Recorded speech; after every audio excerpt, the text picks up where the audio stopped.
Right now, the United States, in lane 5 with a 5 on the shell, is in the lead. For Chris Thorsness, the Olympic Games always held a certain magic. Yeah, I was always one of those little kids who watched the Olympics on TV and just cried.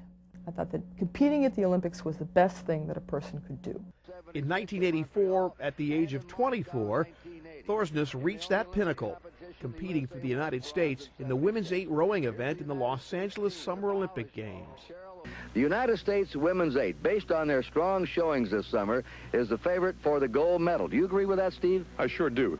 Racing against a fast Romanian team, Thorsness and her teammates dug deep over the final 200 meters and pulled away to win the gold medal. Down deep, here they are driving to the line, And there they are. They win the gold medal, the United States 8. With those strokes, Thorsness became the first Alaskan to win an Olympic gold, fulfilling a childhood dream and setting an example of what dreaming and hard work can really achieve.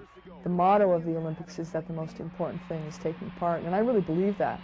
You know, so many times we have ideals that fall through. I'm happy to report that being part of the Olympic experience is all of that good, goosebumpy stuff that you ever dream of.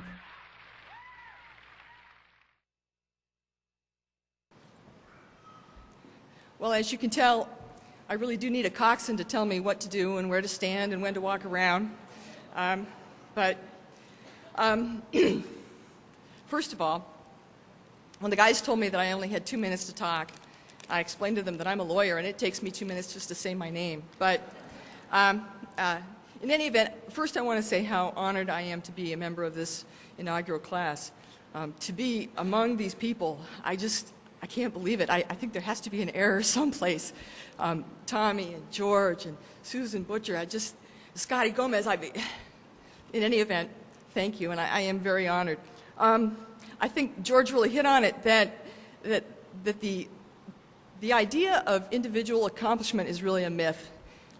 All of us had people all along the way who helped us and encouraged us and showed us how to become the champions that we did. Excuse me. First, my mom and dad.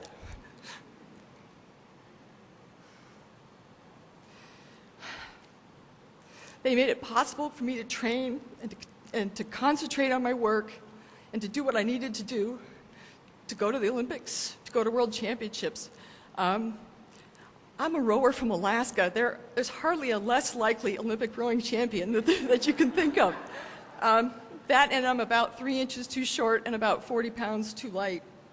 But Mom and Dad always instilled in us a work ethic, and if I had a nickel for every time I heard the phrase, something worth doing is worth doing right, I'd be a rich girl, but in many ways I really am.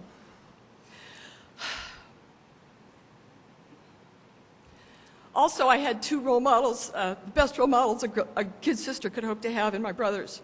From Dan, I learned relentless hard work and discipline and focus. You won't find a harder worker than my brother Dan.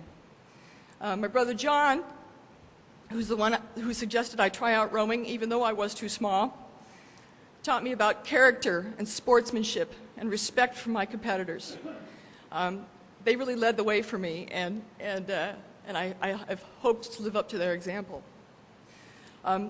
I also, here in Anchorage, had a wealth of people who showed me the way. My summers growing up were spent down at the campfire camp on Kenai Lake. I learned a lot about my own inner strength and challenging myself to do big things. I also was really fortunate to have teachers here in the Anchorage Public Schools who taught me about excellence both in academics and athletics, who turned me on to things like Shakespeare and math and science, and who showed me about working hard and doing my best in the classroom and on the playing field. Most importantly, there's a lot of them that I couldn't list them all because I'm probably over my 2 minutes now anyway, but I'd like to just name a few for you. Mrs. Dudley, Ms. Muffler, Mr. Knight, Mr. Moore, Mr. Morgan, Mr. Wolkowitz, And Coach Bill Wooltrout, who one day was talking with a group of us and said, you know, a lot of you achieve because you have a lot of natural talent. And the rest of you achieve because you have to learn to work really, really hard. But he promised us that there would be a time in our lives when those of us who learned to work hard would surpass the people who could get by on natural talent. And I have to tell you, I'm certainly living proof of that. And I clung to his words all of those years when I was told by some of the best coaches in the world that I was too small to row, even at the national level, let alone at the elite level. Just to leave you tonight, I'd like to encourage all of you to reach out to young people. I was fortunate to have people who showed me the way all along. And you'd be amazed, I think, what difference you can make in the lives of young people, and I encourage you to do that. And I hope that through the Hall of Fame, with its motto, we'll continue to do that. And I echo Tommy's words that I think that the future is bright for Alaskan athletics, both in the Olympics and professionally, and I'm looking forward to the future classes in this hall, and I'm very grateful from the bottom of my heart to be included in this inaugural class. Thank you very much.